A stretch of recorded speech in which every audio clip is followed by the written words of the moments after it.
Welcome back to today's update on stimulus and Social Security changes. We have huge updates as Nancy Pelosi says they are a few hours from having a deal for that next stimulus package, and we have Democrats saying that there's a good chance we're going to have an $800 stimulus check for seniors. We went to a cabin for 2 days. So thanks for hanging in there as I was gone for 2 days. But here I am back with an update and huge news as Nancy Pelosi says that Democrats are a few hours away. In fact, by the time you're watching this video, there's a chance that they've announced a deal for that stimulus package. Now, this has obviously been in the works for about 6 months at this point, and moderates and progressives have been fighting over the size of the package. Well, now it looks like they're narrowing in to somewhere between $1.75 and $2 trillion for the overall cost of this bill. So by the end of tonight or tomorrow, the middle of this week, we should have a deal on the framework for this package. Now, what they mean by that is the overall costs and the top line summary of what's going to be included, which now it looks like will be an $800 stimulus check for seniors, specifically everyone who was on Medicare, and we think it's going to include everyone who is on SSI, SSDI, and VA benefits as well. That still has not been announced, but that's usually how it works, right? Everything that goes to Social Security beneficiaries, for the most part, when it comes to these stimulus plans, they've extended them to SSI, SSDI, and VA benefits as well. Now, this article is titled, Democrats Waive Vouchers for Medicare Dental Benefits Amid Funding Squeeze. Now, they're calling it a voucher, but it looks like what they're thinking about doing is sending it out via a debit card, which you could technically use on anything, right? So this debit card would be Visa most likely, and you could use it anywhere Visa is accepted. But it's almost like they're marketing it as a voucher for Medicare, really because they want to include dental coverage in this Medicare expansion for the stimulus package, but experts have said it could take many years to actually get that done. So now they're trying to do an $800 stimulus check and potentially do that every single year for seniors until Medicare is fully expanded to include dental coverage. Now, a lot of people have been saying in the comments, wait, does this mean that if they do an $800 stimulus check, that they're no longer going to do the $1,400 stimulus check, which is something we've talked about on this channel for weeks? We have some pushing for a $1,400 stimulus check for seniors because Medicare costs have gone up so much.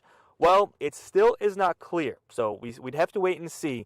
But currently, the good thing is if we get this $800 stimulus check, we do have Democrats considering doing them every single year. And on top of that, we still have progressives pushing for a $1,400 stimulus check. And Bernie Sanders and Joe Biden announced that there will be another stimulus package in 2022.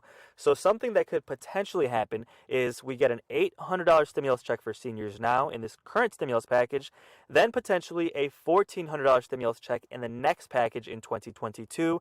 And of course, we're hoping that package next year also includes an expansion, a permanent expansion of Social Security benefits as well. Well, Pelosi announced that we should have a framework for this deal, the stimulus package, announced either tonight or tomorrow, so we will have updates on that shortly.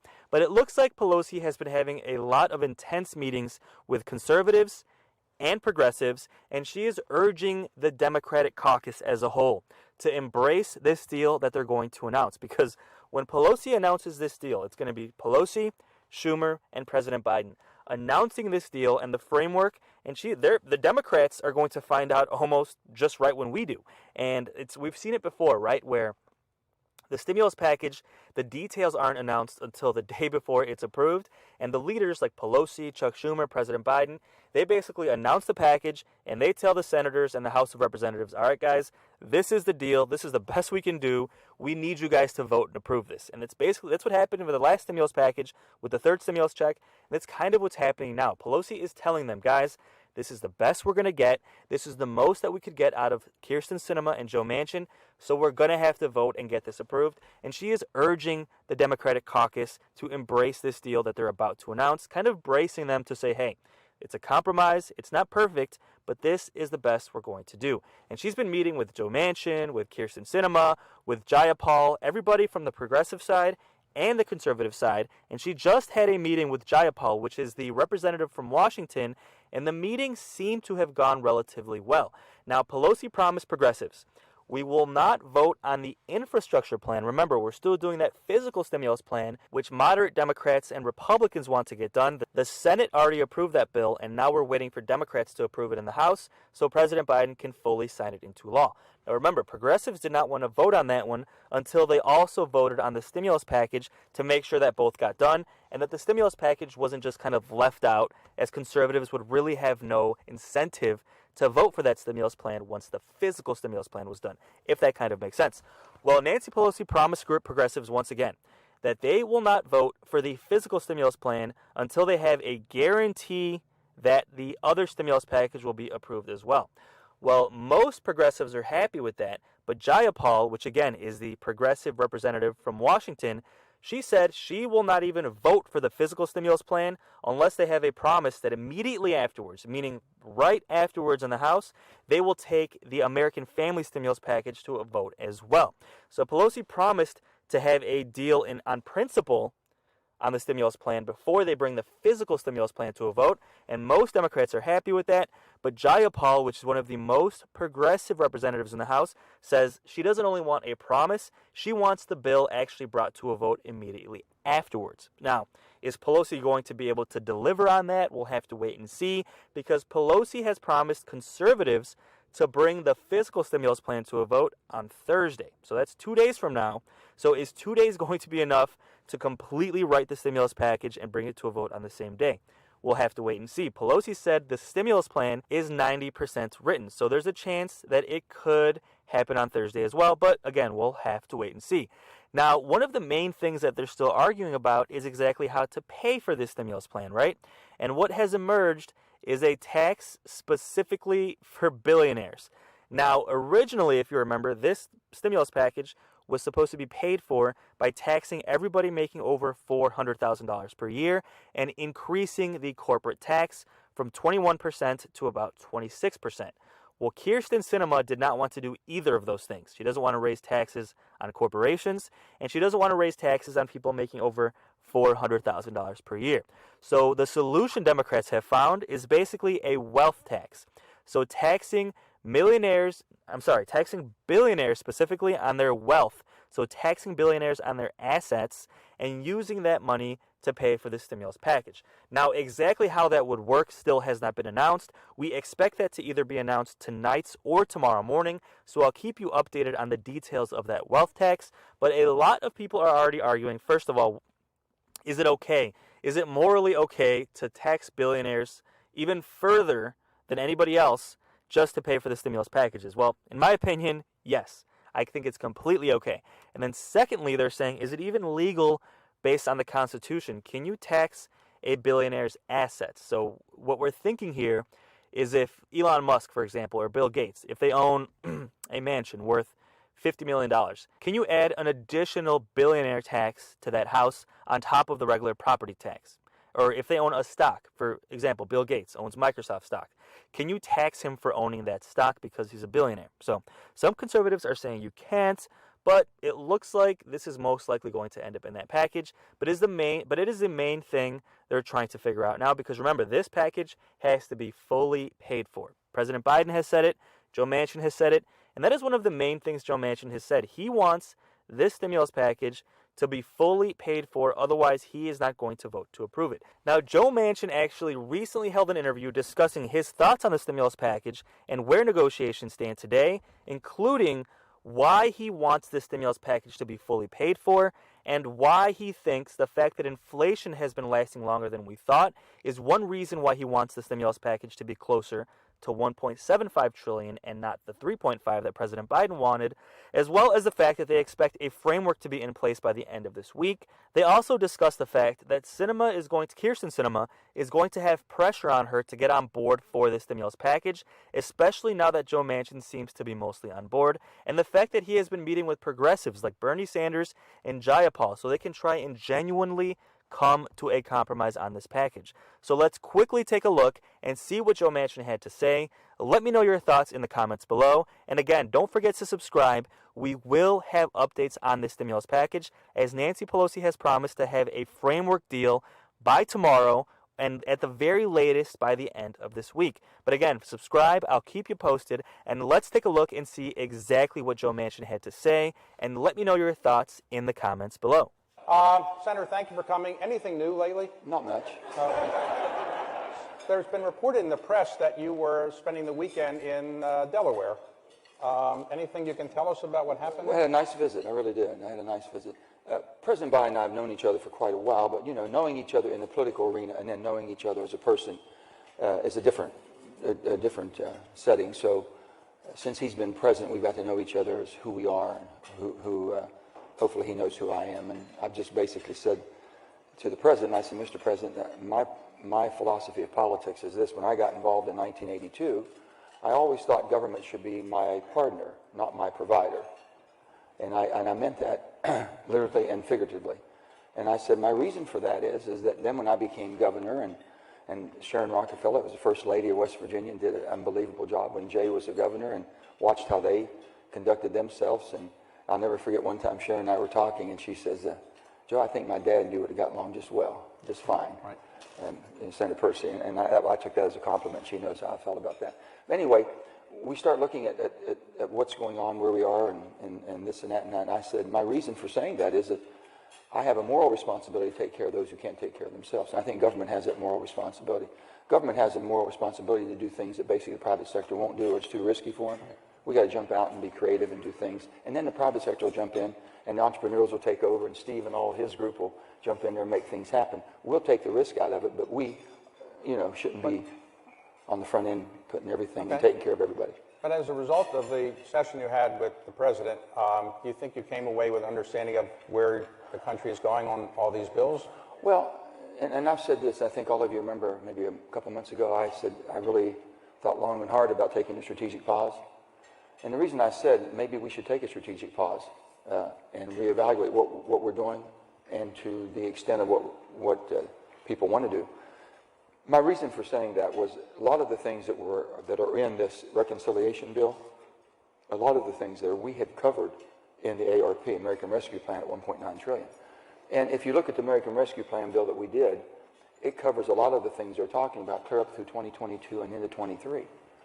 So I didn't see the urgency that someone's going to be left without any type of cover through coming out of a COVID pandemic. And the whole reason about what we did in 2020, to the extent we did what we did, was trying to prevent the country from going into a health crisis or a financial crisis. And we did that. Now, I said, the unknown was this. We didn't know what the COVID was coming back, the variant of the COVID. We didn't know what it was going to do. And we're still seeing, spikes and valleys and spikes. We didn't know if inflation is transitory or not. Now we're finding out it might not be transitory.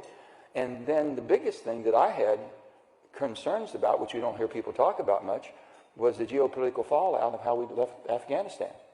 Because I know what my little coal town I come from, just human nature was, if there was a bully and you saw someone smack that bully and make that bully back down, then everybody else is ready to take their shot too. So, but to finish on the session in Delaware. He's not going to let this one go, is he? What did you leave thinking that we're making progress, and that you said to the president, well, here's my bottom line, and if you can deliver this, you got my vote? I don't think you negotiate. No one should ever negotiate with the president, especially, or anyone else if you're negotiating in good faith. I've always tried to put myself in the other person, but I want the other person to understand who I am too. So if they can put themselves where I am and I put mine, we reverse roles and look at it. So when I left, I think it was a very positive meeting. We know there's a lot of things we can do to make a more perfect union. Okay. When you go to the president's house like that, I guess you can ask for anything you want to eat, and they serve anything, right? Because they want to make you happy, right? So you had a good time. Well, let me tell you, the thing we had a good time was, I kidded him. How he was always supposed to be the poorest senator. He had an eye for real estate. So I told him, I said, Mr. President, you didn't do too bad for a poor senator. But let me tell you one thing he did. And we talked about that, and you walked down. But he built the home, and I was very impressed. He did a heck of a job, and he designed the whole thing. We went through it. It's a very nice home and a very nice setting. And he has some neighbors, and one neighbor is not of his political persuasion, If he's 4 inches over, if a car parks 4 inches over, that sometimes he hears about it. Even when he's President of the United States? Oh, right now more so when he's president, yeah. So when you're negotiating with him or meeting with him, are you kind of representing Senator Sinema, or does she represent herself? No, one thing you learn about being a Senate, if you can take care of yourself, you're lucky. Okay, so, all right, so she has her own views and you have your views. Okay. I respect her very much, and she's a friend of mine, but, you know, I think what we bonded, and because I've been adamant, I've been there long enough to vote in 2013 against the nuclear bomb, getting rid of the filibuster that when at that time Senator Harry Reid did, and then in 2017 when Mitch McConnell did it for Supreme Court, and I've been very steadfast on that, and then to find out I have another person who feels as strong as I do was welcome.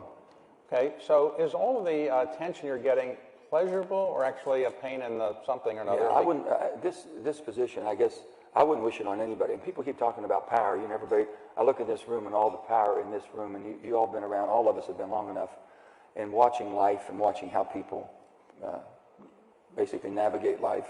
I've seen people with an awful lot of power that abused it. And I said, why would they do that? And I've seen people that sought power and destroyed themselves trying to gain it. And then I've seen people took a moment of time. And I'll tell all of you right now, a moment of time is this: we better bring our country together. We better figure out it's United States of America, united, not divided States of America, and we better start working on that. You are the key vote in so many things going on in the Senate, and Senator Sinema as well. It's not pleasant. Is that fun to be? There's nothing fun about it, but I always said this.